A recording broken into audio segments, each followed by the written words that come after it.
All right, let's get this kicked off. Hi, everyone. I'm Tyler. I'm hosting this event tonight. Welcome to the Society of Plays Game Dev Eulogies or Game Project Funerals. Today, we're going to be talking about and sharing projects that sadly have been dropped, that have passed away.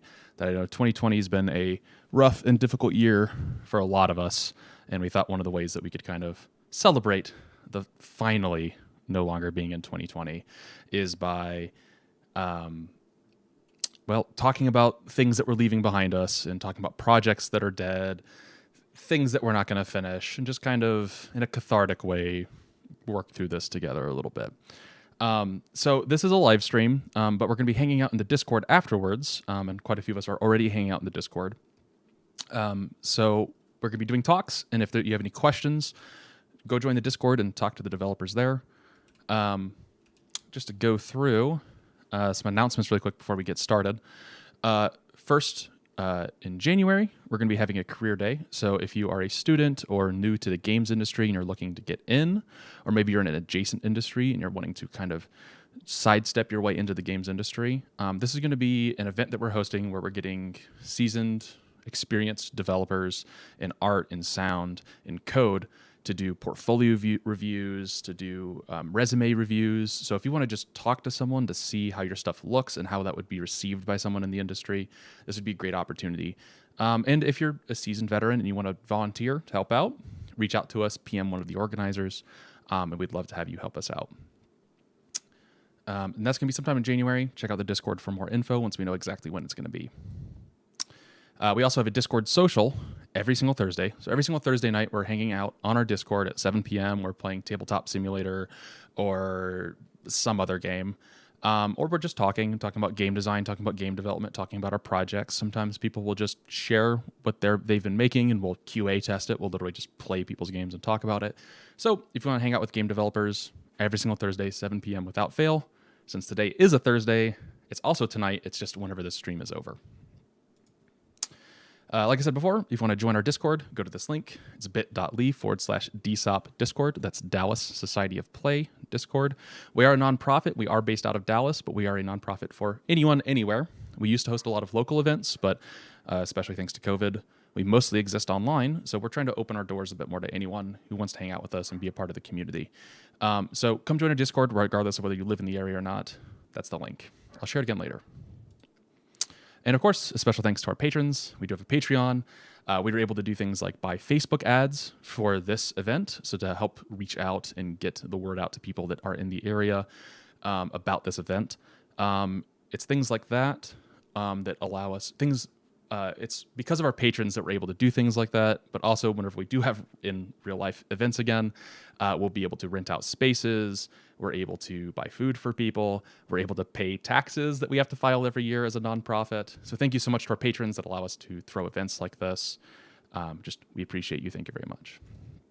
And also, thank you, Pig Squad. Pig Squad is a lot like Society of Play, but they're out of Portland. And they are actually the first place that we saw people hosting eulogies or funerals for game development projects. So I just wanted to give a quick shout out to them. If you're ever in the area, check them out. They're a really great group of people. And that said, these are our speakers. You got Sam, Liz, Summer, Eric Grossman, and myself, and Daniel giving talks. We'll be going in that order. But first, Sam.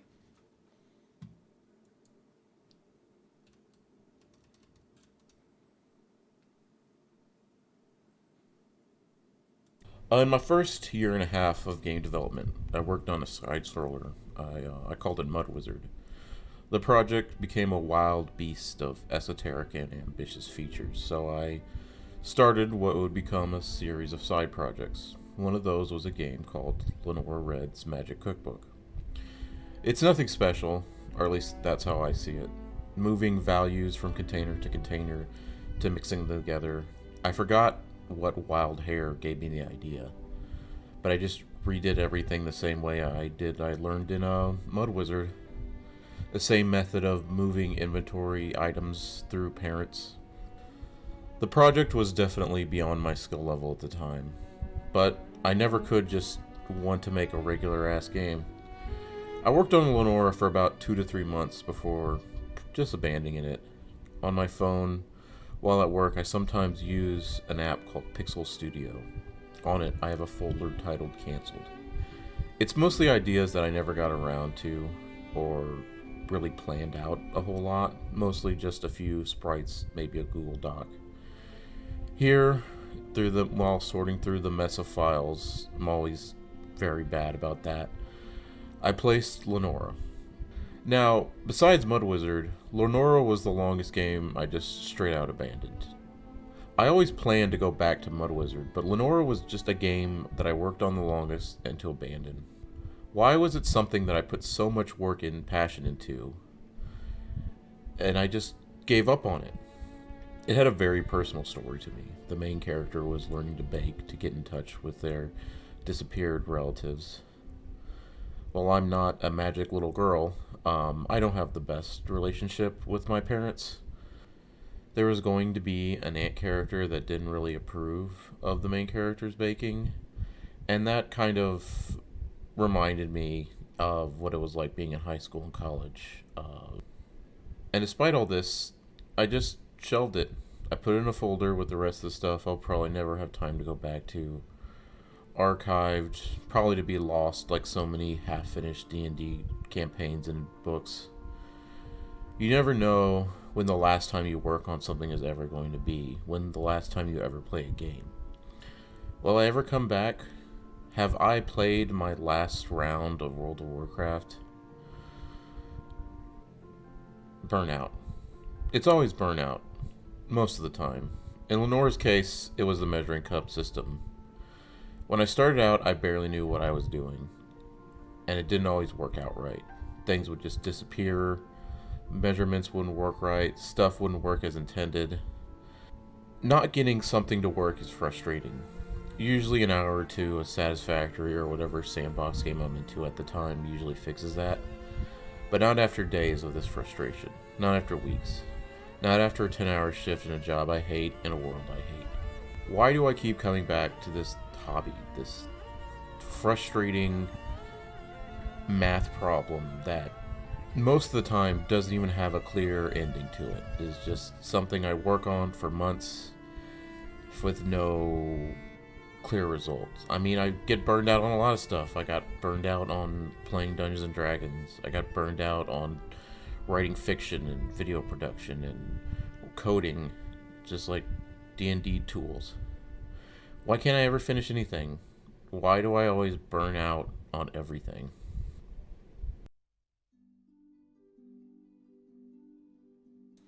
And hopefully that is our saddest and grimmest take on someone's canceled project. I got the idea. But hey, we're not done yet. It's going to keep going.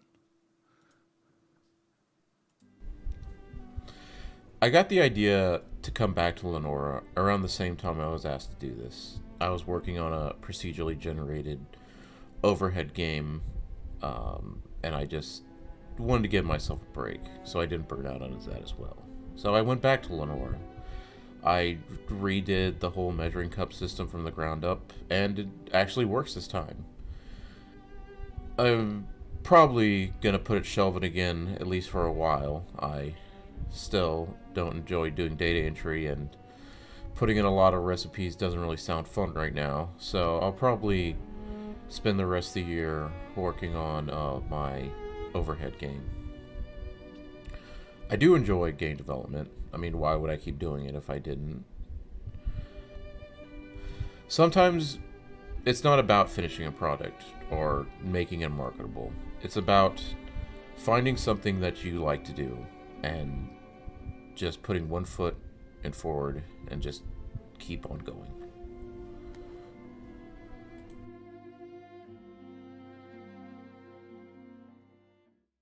Hey folks, welcome to our In my first year and a half.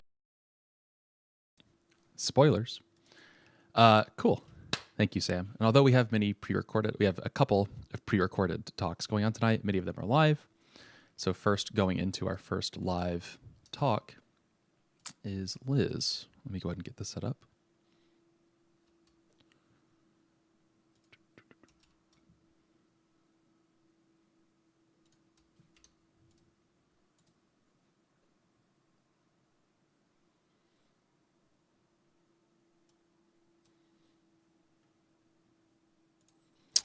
dragged you over here, Liz. All right. All right. Share your screen if you don't mind.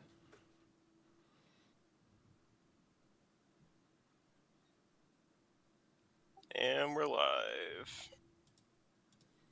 Wait, let me go back and see if I can work. Mhm. Too late. All right. So, my name is Liz Gravis. I am a game dev. I've never released anything, but I swear I can do this shit. Just trust me. If you've seen any of my work at any game jams I've submitted to, you'll probably be able to confirm. Anyway, I'm here to talk about my abandoned project, Mike's Worlds. So what was Mike's Worlds? Well, it was a 3D platformer. It was supposed to be set in like these surreal dream worlds, right? Like I had this very specific tone I was going for. So you're basically trying to escape in a shifting, unpredictable hub world. The gameplay had a huge emphasis on reaching out, grabbing things with your hands. A lot of movement, stuff like that. Also, this was my first try making a 3D game. Surprisingly, though, I did get a lot out of it.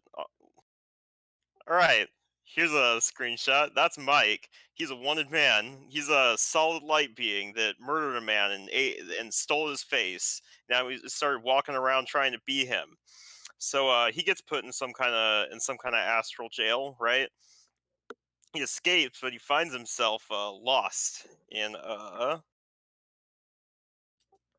well, okay, I think I put the slides out of order. Anyway, so he ends up getting lost in this this big mysterious hub world, right? His goal is to find redemption by bringing order to the worlds and escape his new prison. The worlds would have been presented as like these tiny little systems, right? Like a little ecosystem where something is kind of messing things up and throwing off the balance, and like basically your goal is to restore order to those worlds, right? As you can see, here's a couple of unused world concepts. The hub world, though, was a huge, shifting, unpredictable mall. That was like the hook. I couldn't scare up a lot of concept art of that. There's a little, but like basically you would wait. Basically like I've always had like recurring dreams set in like malls after closing, where like you go into stores and just everything changes. I thought it'd be a cool concept as like a hub world in a 3D platformer. So basically, you know, you have these worlds that you enter through the shops and the back rooms, and then you solve their problems. For example, one of those worlds was a hive world, just a world populated by friendly bees harvesting plasma from these giant fucking cells running around. But there's this big ass insect called the Huntress who's abducting the smaller insects and turning them into statues. And that's no good. You gotta kill her. Anyway, here you can see some more like the mall punk inspired environment concepts.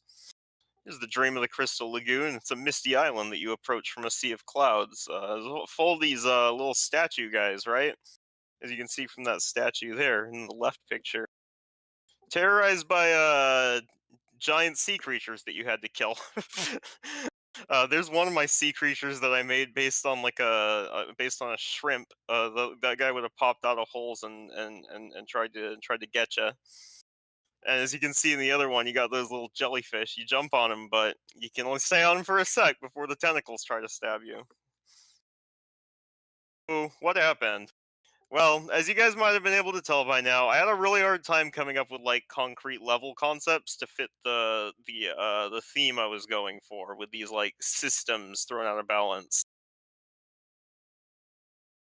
The high level concepts were there, but I had trouble translating them into gameplay. Also, my inexperience at level design kind of bit me.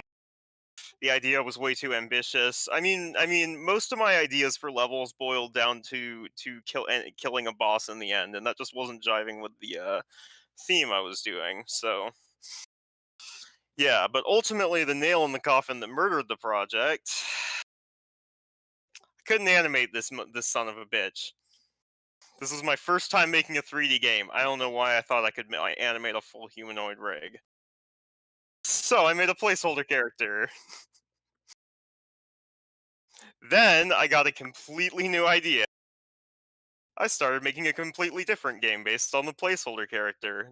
This is my game, Lady Stardust. Actually, it's not like abandoned. I work on it every once in a while. It's been a while, but there's a couple screenshots from that. So I followed through with my ambitions of making a 3D game with very little 3D game experience, and it actually did pan out a little bit. So eventually, I lost interest though in making Mike's Worlds, but you know, I'm not done with Mike, and I'm certainly not done with 3D games. So, in the end, what I'm trying to say is, chase your wild ambitions. Maybe they'll go somewhere. Who knows? That's it. That's amazing, Liz. Thank you so much for sharing. Sure. All I can think of is that song by Suicidal Tendencies. It's just Mike just wanted one Pepsi. Just one Pepsi. That's all he wanted. That's all he fucking wanted. It's just one Oh, Pepsi. I forgot to mention one thing. Check the voice text chat where I'm gonna post the main theme from Man. Mike's Worlds that I can post. Yes, absolutely. We'll definitely need to throw together a little EP of abandoned tracks from abandoned games. Oh, I got like a whole double album of those. But yep, that's me. I'm done. All right. Next up, we have Summer talking about not necessarily abandoned games, but large portions that are abandoned from her game's design. Share your screen, kick us off. Yep, I can do that. Sharing.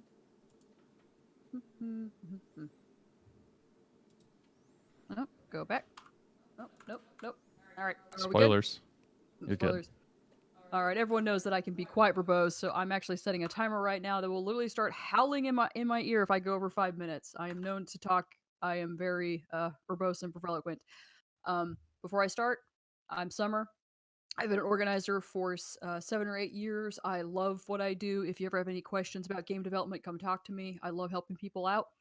And with that, I'm going to start my timer and I'm going to start talking. So, Leto is a game I've been working on for a long time now. There have been a lot of ideas that have come together to make this game. For those who don't know what this game is, it's a lot of love, charm, fluffy dragons, cat puns, all kind of set in a science fantasy world. Plays like a platformer such as Mega Man or Mega Man X. And again, as Tyler kind of hinted at, I am absolutely not dropping Leto. In fact, Leto is coming out next year. It has a Steam Early Access page right now. There's a free demo you can play. You can buy it now and start playing the latest stuff. I'm currently working on the last boss right now. So all of this coming together, as I said earlier, I had some really dumb ideas, and this is me trying to put all these to rest. I have 50 slides, and I have 4 minutes left, so I gotta start speeding up here. Making games is hard. It's really hard. Really, really hard. And you should never, one way to make your game development life harder is to have these ideas that you don't know what to do with, and I'm going to teach you how to handle these bad ideas that you have. So yeah, this is my very official PowerPoint. Great font. Yeah, totally not the default stock Google slides. First thing you can do, you can delegate. I've shown this before. I thought I could do title screens. I delegated it out. This is Zach. Zach is an artist. Zach is a professional. Goodbye, my old screen. Press F to pay respects. Okay, next thing. Another thing you can do is you just flat out drop your bad ideas. It's hard, but you can do it. Let's talk about that. Leto at one point had an inventory system. I don't know if anyone knew that. I drew it out. Oh, wait, there's more. I drew everything out. I had items. I started scripting this son of a gun out. Yeah. I had an NPC. I had 2 NPCs. Then I threw it in the bin because it was too bloody complex. Press F to pay respects. Goodbye, Leto's inventory system. I had a character on the left-hand side here, that robot character. They did not make it into the game, and let's talk about why that happened. Originally, this character was going to be a robot with a chainsaw, and that was going to be awesome! Except that the sprite is kind of big, and I was starting to realize that I didn't know what I was doing, and so I have this problem where I draw sprites way too big. And so this sprite of one of my characters, he's 3 times the size of Mega Man X, and trying to animate that is really hard. And I was looking at this character where it was going to be the same bloody problem. So I was like, okay, I'm going to shrink. Okay, I think I'm okay with this. Okay. But then there's this other problem that I had with this lovely little character here. This is a cutscene that happens in game right now, about halfway through. And you know how many characters are on screen? There's like 10 characters on screen. That's like way too many. And I have to keep track of all of them. So not only is the sprite like, which by the way I'm not really in love with because it's no longer a robot with a chainsaw. I don't have room for this character anymore. Like, I can't fit this character in. There's too many characters on screen. Like, look at this. There's 10 characters and they're all like related and they love each other and hate each other. And there's so much I have to juggle as it is. So what did I do? I could just use 2 of these characters for my companion system that I was trying to fill in so badly. Like, because that's what Leto has, is this companion system where you can use these characters and they augment your abilities in combat. And I was just like, oh wait, I can use these 2 characters that you already care about. Awesome, cool.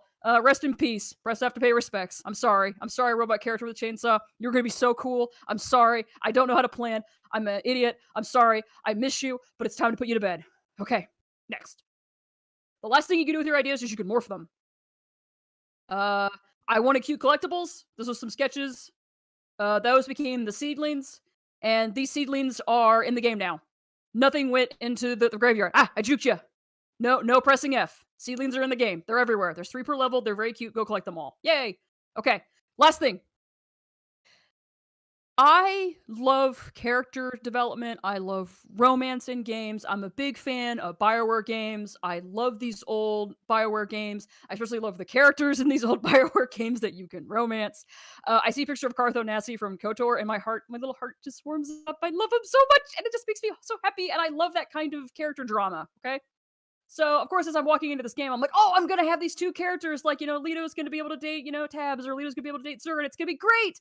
3/4 of the way through, I realized that Leto is kind of busy. She's dealing with all these antagonists, and she's finding out that her best friend is one of these antagonists. And her dragon gets kidnapped. She's not around. She's gone. So it's like, okay, what do I do? Well, you let the idea morph. Oh no, I have 19 seconds left. Oh no. You let the idea morph. They're now dating. It's awesome. I love it. These characters were made for each other. I'm so happy I did this. I'm so happy I let that idea breathe. Rest in peace, Leto. I'll worry about Leto too. Last slide. 4 seconds left. I win. Feel free to run over if you want. Talk.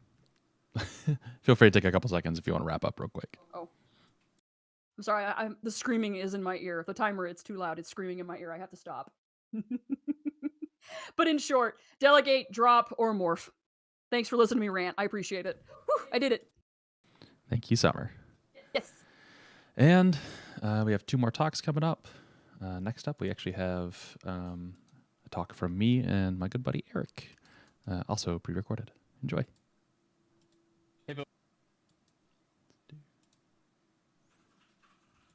Hey folks, welcome to our sad funeral for DOS Battalion, formerly Railroad.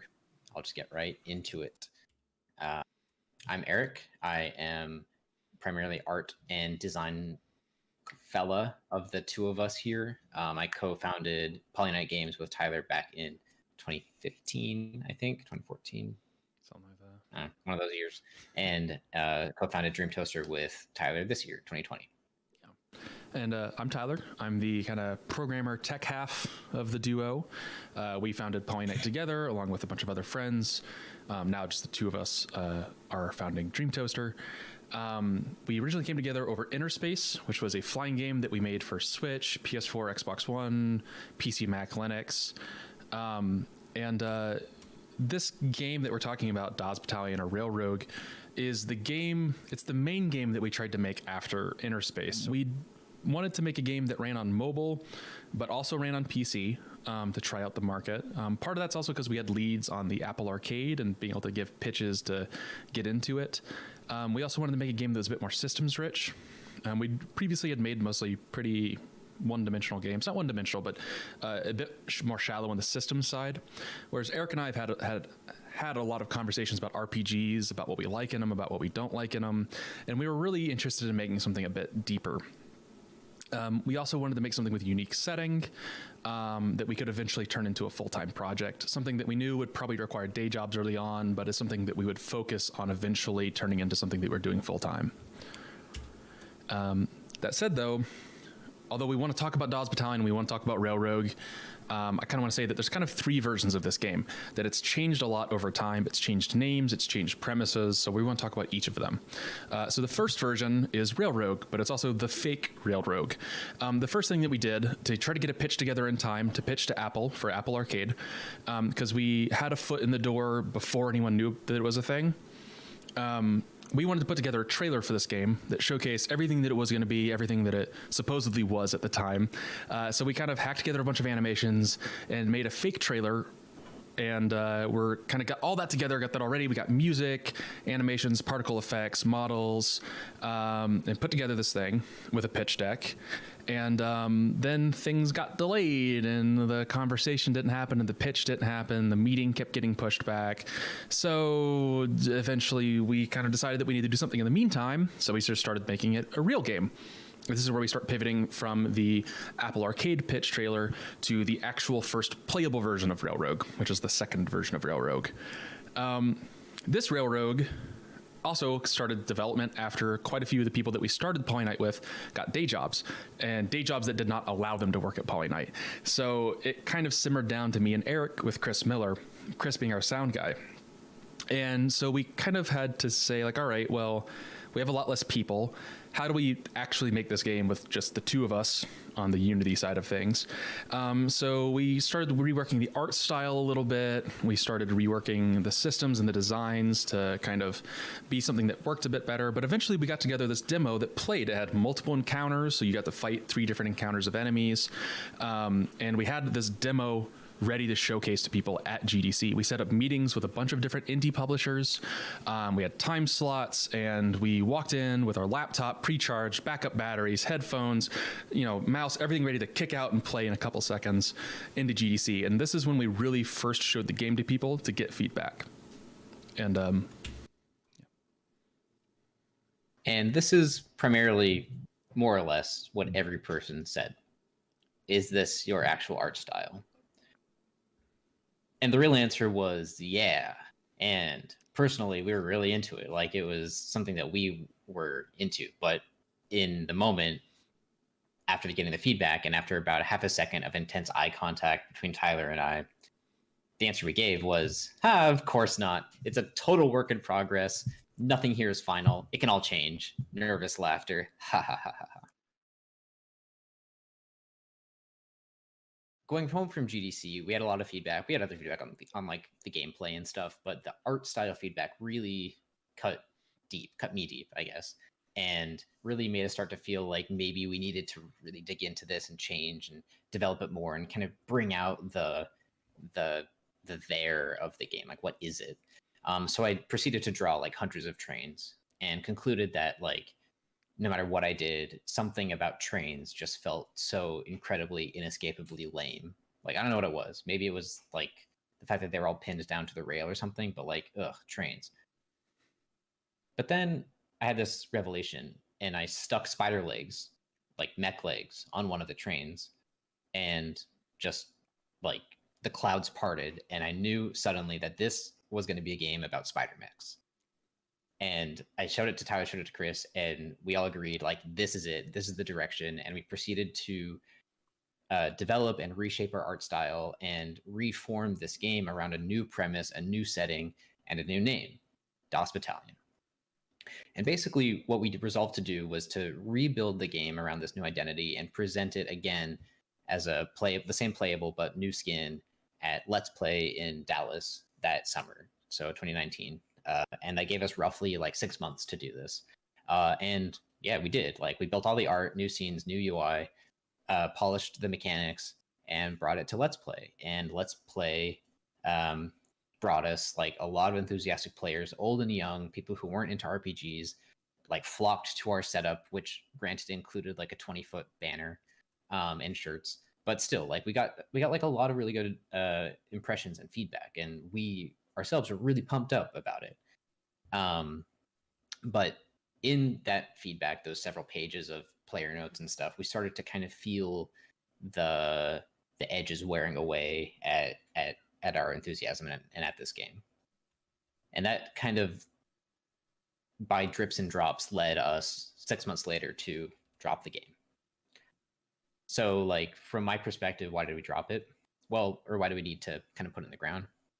Well, so like the art style was like one of the major successes of DOS Battalion, but also kind of started to weigh on me. Like, I wanted each mech to be readable at a distance on a mobile screen, have like a lot of personality, but like at the end of the day, the problem was, how do you make spider mechs feel as cool and as personable as anime girls?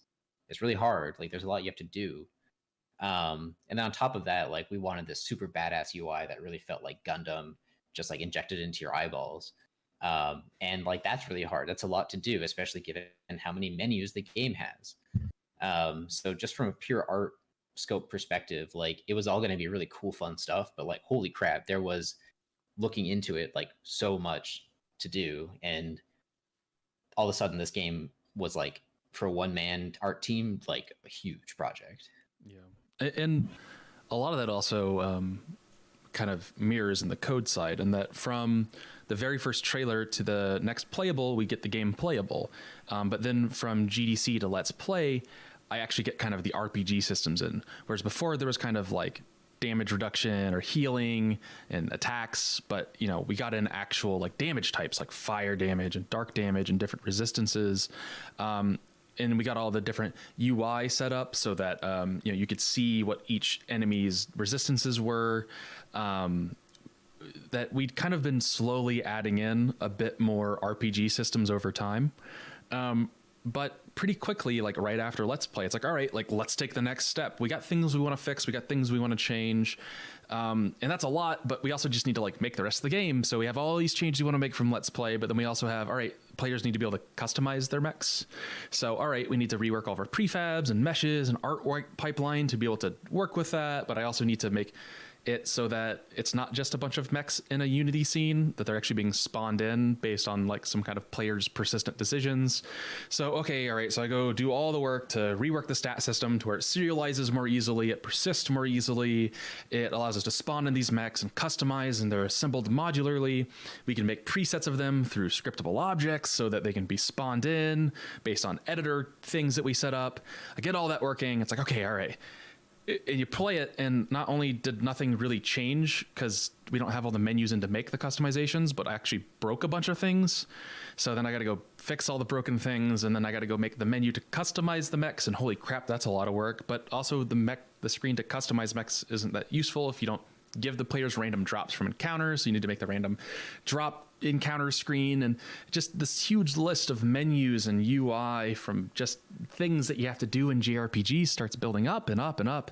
And really quickly, it's just an overwhelming amount of code to write and an overwhelming amount of menus to design. And like Eric said, we decided that the menus had to be super cool and super awesome and feel diegetic. And that was just weighing us down and weighing us down. And during all of this, after Let's Play, my father had gotten a worse cancer diagnosis than before. So I was dealing with that. I was losing more time to family, dealing with having a declining family member.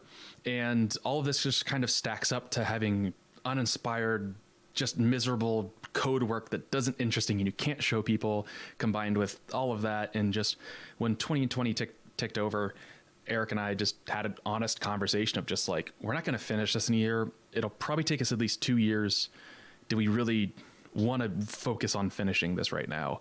And the answer is kind of no, it's just too much for us right now. And that's where we decided to drop DOS Battalion, is just looking forward at this huge amount of work and the weight that we created for ourselves.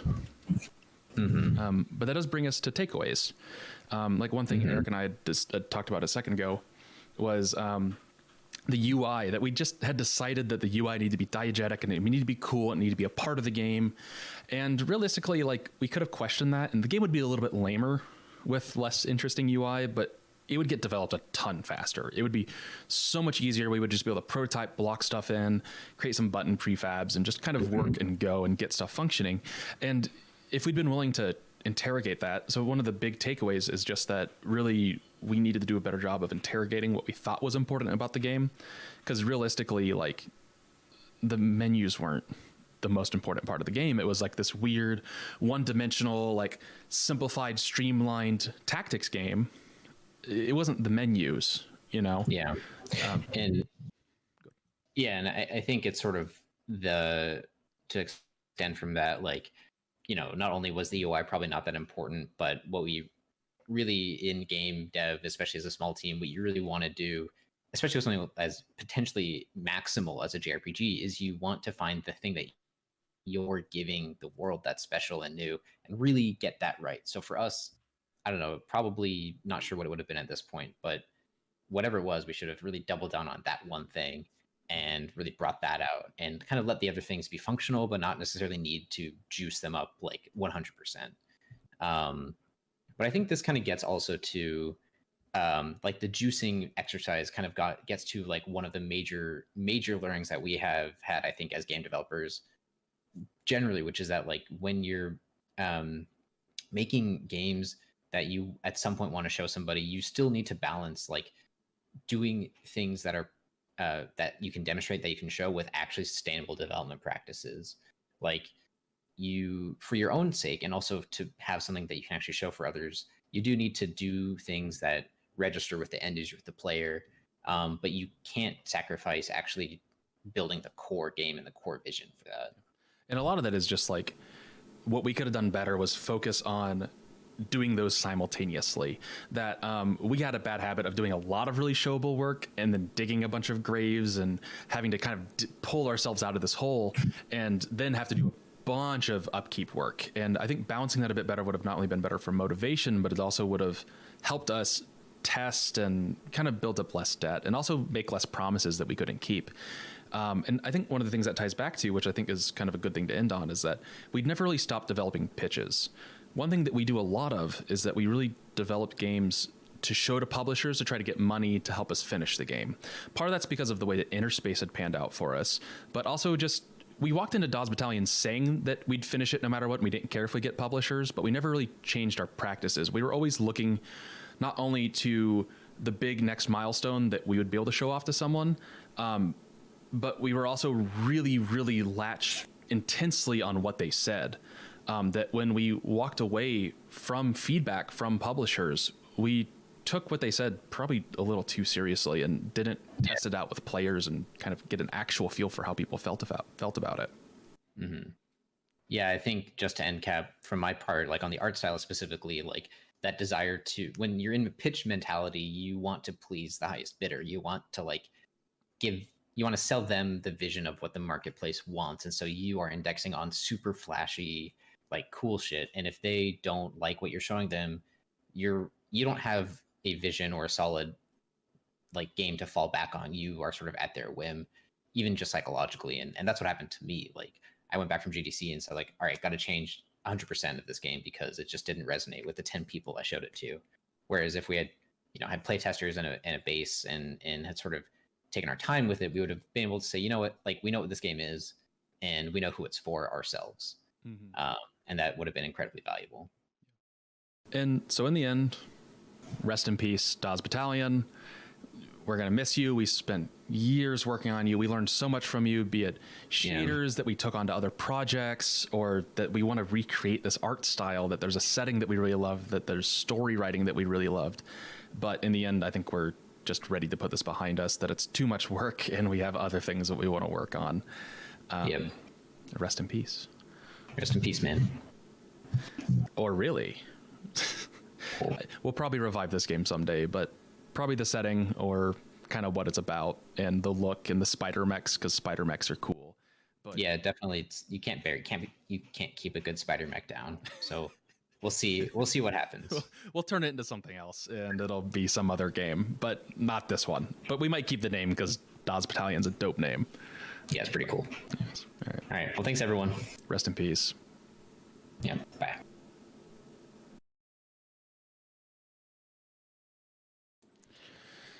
Awesome. And thanks everyone in the chats. F's in the chat for Spider Max. Next up, we have our last talk from Daniel. I'm going to move over to my room forcibly.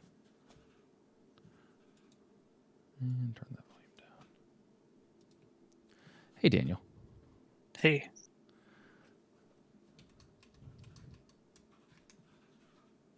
Ready for me to share my screen? Absolutely. Go for it.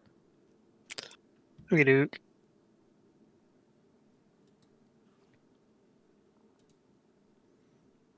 All right. Take us away, Daniel. Cool. Hi, so this is Farewell to Gravity Gunners. We are gathered here today to celebrate the life and death of Gravity Gunners, a game that I wrote many years ago and completely destroyed all desire to make any sort of game ever again. So a little bit about me. My name's Daniel Fairley. I am a software developer. I've been writing code for the greater part of a decade in an enterprise setting, and even longer in college, making weird prototypes and stuff. I've made a few mobile games that were super big on the Windows phone, which is not the greatest thing to brag about, but the smallest feather in my hat. I've made a ton of goofy prototypes over the weekends just because I have a dumb idea and I prototype it and I laugh at it and I share some GIFs and then move on. I've also participated in a tremendous amount of hackathons around Dallas. I really enjoy doing those because instead of taking all my dumb ideas and making them into games, I get to make weird stuff like hacking coffee pots and whatnot and actually winning money, which is great. But neither here nor there. Around the years that I was doing game development on the side, the Society of Play, or it was called Dallas Society of Play at the time, was a huge part of my life. I was an organizer, one of the organizers for Dallas Society of Play. I enjoyed giving talks about doing hackathons and game jams. It was great, and I have a beard now, so neither of these images are really representative of who I am. But 2014, this was me for sure. So Gravity Gunners, it started with a single dumb idea, which was you can't stop spinning, and I just made a sprite, and I just I think I was doing something else, and I had it set to rotate, and it just kept rotating, and I just kept staring at it, and I was like, this is great. This is a game, obviously.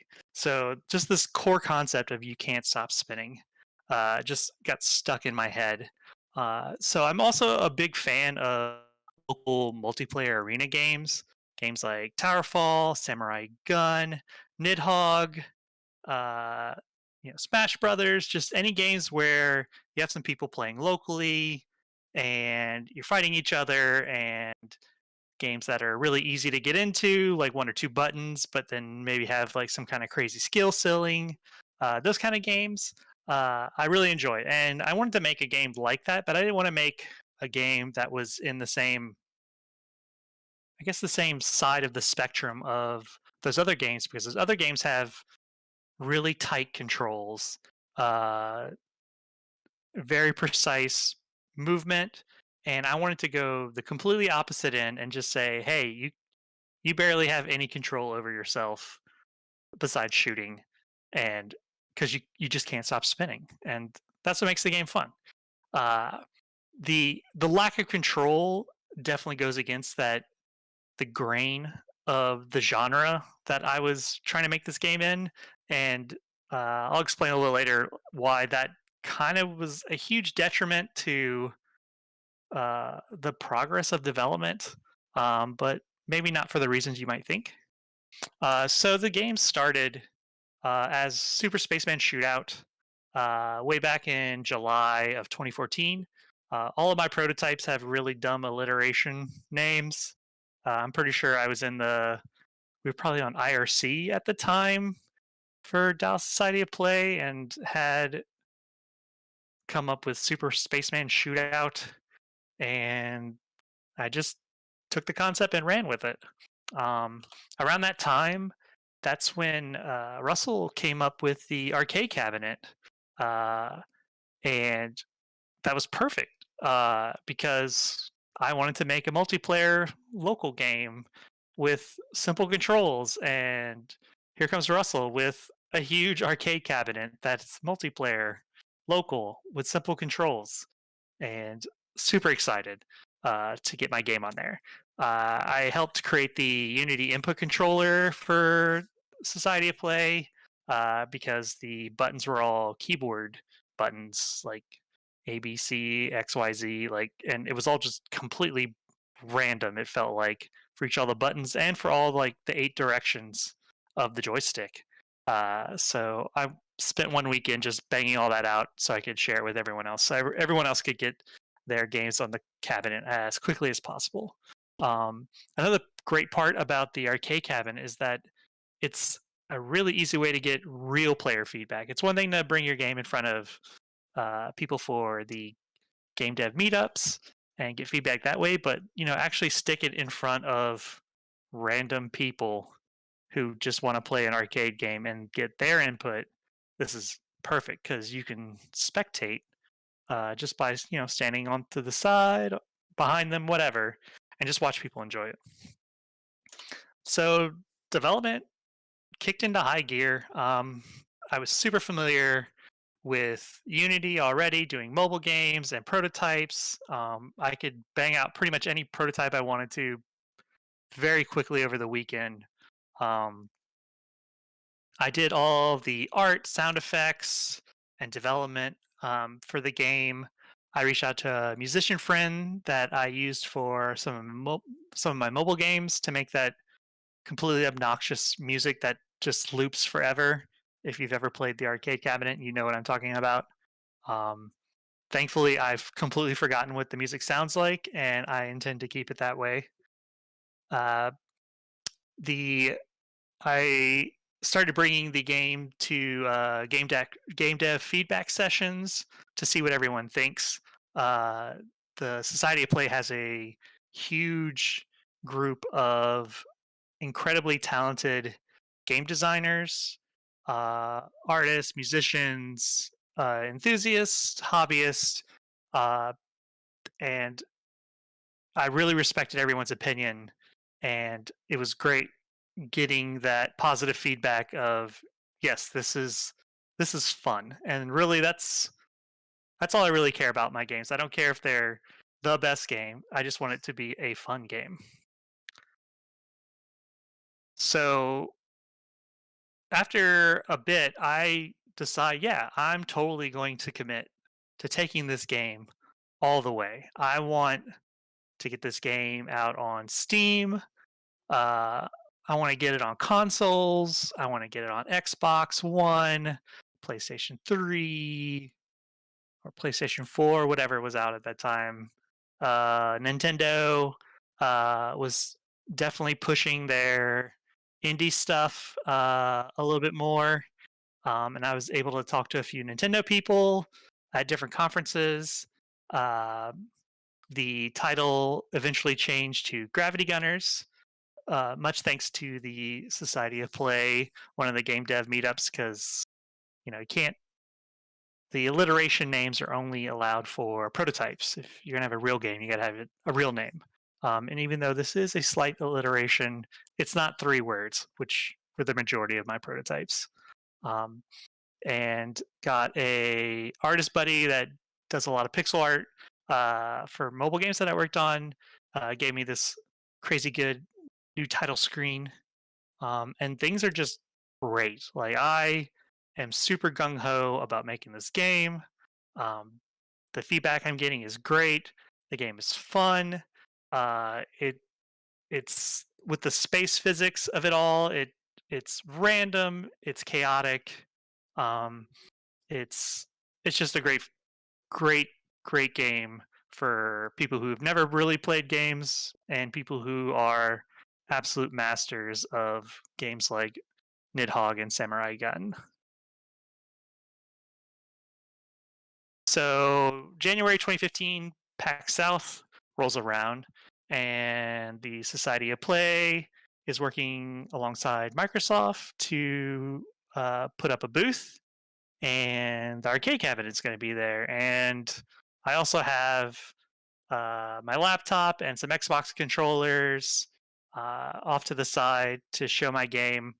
And this is the first really big conference that I've been able to show a game at. And I was super excited to see what just random people thought about it. I've been showing the game in front of the same set of Society of Play people over and over, and really wanted to get some new input, or just some raw input from people who just play games, not so much design games. I crashed with some college friends in San Antonio and got their input on the game, and they absolutely loved it. It was great, laughing at each other, shooting bullets everywhere, zipping around the screen, blowing up. It was perfect. And Richard Garriott was also showing a game, Shroud of the Avatar, at the same booth, and so he had the opportunity to play my game, and he said he loved it, which is just, it's Richard Garriott, like he made all the Ultima games. The dude's huge. He lives, or used to live, in a castle, a literal castle. People refer to him as Sir Richard, and having this legend of game design and game development say he really enjoys my game, that was just huge for me. And that was just really the cherry on top of the rest of the weekend. The diversity of the crowd really put the game concept to the test. I watched a dad and his son play it together. Let's see. I watched a dad and his son play it together. The kid could barely reach the buttons. But the kid was yelling when he was able to shoot his dad. That was awesome to watch. I watched 4 young guys, probably high school aged, playing gravity gunners and literally screaming at each other. I mean, they were shoulder to shoulder, but literally screaming at each other about events that happened in the game. One of them got punched in the arm after like a stray bullet clipped him, like from wrapping around the screen. That was awesome to watch. I watched a mom have her 2 sons play, and I offered the mom a controller. And I was like, "Hey, you should play too." And she's like, "Oh no, I don't play games." I'm like, "Look, all you got to do, you just got to push this green button." And she had her arms crossed, and she grabbed the controller, but her arms were still crossed, and all she did was push the green button, which was enough to actually play. And she ended up like shooting one of her kids, and they were just so impressed that their mom, was able to kill one of them. And she's smiling, the kids are smiling, everyone's going nuts. It was great. And that really cemented the fact that like I came up with a simple design that was approachable by a huge crowd. Didn't matter if you were super pro, champion of the world Nidhogg player, or a mom with her arms crossed that refuses to play video games. Like you could compete. It's fun. So yeah, the development's still going strong. Just how much people are enjoying it on the arcade cabinet really just fueled everything for me. Fueled all my game development. March rolled around, and I actually was able to go to GDC. I was invited by Microsoft to show off some Kinect stuff that I had done for a hackathon, and we were kind of in the corner of the Microsoft area, so I was able to like plug up my laptop to one of the spare TVs and leave my controllers out. I mean, they were Xbox controllers, so they were Microsoft approved, and let people play gravity gunners at GDC. So I can officially say like I was able to show a game at GDC, which not a lot of people can say they've done, and I get to sort of half truth say I got to show my game. I mean, it was there. I showed it, and it wasn't why I was at GDC, but it was fun. The arcade cabinet ended up traveling around Plano, Richardson. We were at Vickery Park, so watching drunk people play it. That's A plus, awesome. Alamo Draft House. That's just random people who aren't even there to play games. Who can walk past a free arcade cab and not mash some buttons. Like it. That's just a great experience. So around after March, things kind of slowed down, and I'm starting to try to polish the game. I have Xbox One dev kits, and I want to start polishing. And the only feedback I'm getting now is from the game dev meetups. And everyone has an opinion on how the game could be better. I mean, that's why we share the games that we do, is to get feedback. And I respect everyone's opinion tremendously, because they're real game designers that have actually made games, and I'm just a hobbyist. So I start iterating on all these ideas, and I don't like any of them because that core concept of just not having control, and you can't stop spinning, and everyone's like, you should stop spinning, or you should be able to control the spin. And I was hesitant, but I was like, you know what, I should iterate, I should try out these ideas, and that becomes the majority of my time, is just trying to make the game as fun as it was on the arcade cabinet, from the version that probably still is on the arcade cabinet, to what everyone thinks, like let's make it more competitive, let's add these things in, and that's not fun development for me. And the comments from those game dev feedbacks, like, they start to affect me personally, which is never the intent of anyone. When they're giving opinions, everyone's respectful. That, like, no one was like telling me my game was bad, and I don't want to deviate from my main idea that you can't stop spinning. And I knew it was fun. I watched people play it, and they enjoyed it. It was fun, and it felt like everyone was saying, "Hey, your game is not fun, and it would be better. It would be fun if you had these other things that would make it fun." And it starts to affect me personally, and things kind of start to go downhill from here. And that was like the last commit I made on the game. I just kind of quit game development, period, around that time. The burnout of just iterating and not enjoying what I'm creating sets in.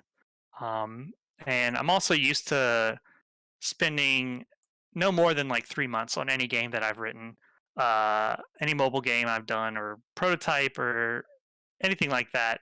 And it's been a year of Gravity Gunners, and it was a new concept to me. The version I left on the arcade cabinet is what I consider done. But if you look at my Git repo, it's just a smattering of iterations of, let me control the spin and control the dodge direction, and maybe a boost that changes direction of the spinning and stuff like that. Alongside this, I was also working on a mobile game with some online people that I've worked with before, and we had cranked out this mobile game that we had been working on for 6 months, which was also a huge project, and it got zero traction on mobile, and that just killed my hobby for me. Also that winter, On top of everything, like I was going through a divorce, so it was just like my game is bad, my mobile game is bad, and my marriage is bad. Everything's bad, and I just like shove it all into GitHub and the closet and everything else, and just like go into hiding. And that's that for Gravity Gunners. So, but then the game was resurrected. It was February of 2016, maybe like 4 or 5 months. Like one weekend, I was just like, you know what? I'm just gonna rewrite this game from scratch. I contract out the art with Alex Swaim, who I'm sure is still part of the Society of Play. Made these great sprites for me, and it just really breathes new life into the game for me. And it's just absolutely gorgeous. We have like the scrolling background, and then background sprites and foreground sprites, and everything just looks amazing. And I'm just super excited about starting all over and just making the game that I want to make, not showing it off, and just I'm gonna finish Gravity Gunners. So I started working. I spent another 2 months working on alternate skins. I reached out to Vlambeer about having YV in the game, and they said sure. I actually set up one of my Xbox One dev kits to get a build pushed to it, so I could actually like see it working on a console. I started to learn shaders, which is crazy voodoo science, to give even more customization for the colors of the ships, or not really the ships, but the players. And that went along for a couple months.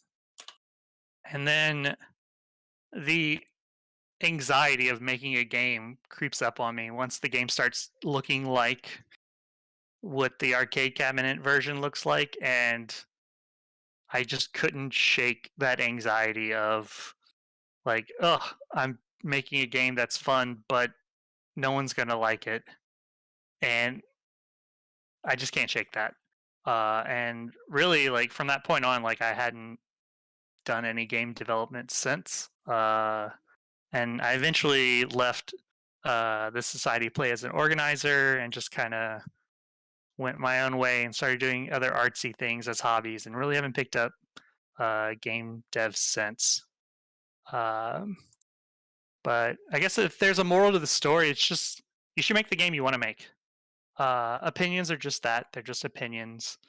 Feedback's super important, but you should never deviate from your vision. I had that one core concept, and that really should have been the concept that I stuck with the whole way through. And that's it. Goodbye, Gravity Gunners forever. Rest in peace, Gravity Gunners. We'll miss you. And that's pretty much it. Thank you so much, Daniel, for giving your talk. Gravity Gunners is a game of legend in the Society of Play. It's one of the first games that is always booted up on the arcade cab. It's still on there whenever conventions or in-person events exist again. Then we surely will be playing Gravity Gunners in its completed form. But that said, that's all we have for the stream. Thank you again to all of our amazing speakers. Thank you again to our patrons. We'll be hanging out in the Discord after this. We'll be talking about talks. If you got any questions for anyone that's spoken, I'm pretty sure everyone's going to be in the Discord. So just come hang out. We'll be chatting. And like I said, we do the Discord hangouts every single Thursday, and we have special events every month. And we'll see all y'all soon. Thank you so much for watching. Thank you so much for listening. Just remember, it's okay to not finish things. It's good to not finish things. It's good to not finish things that are toxic to you. But, just decide what's healthy for you and what you want to make and stick to it.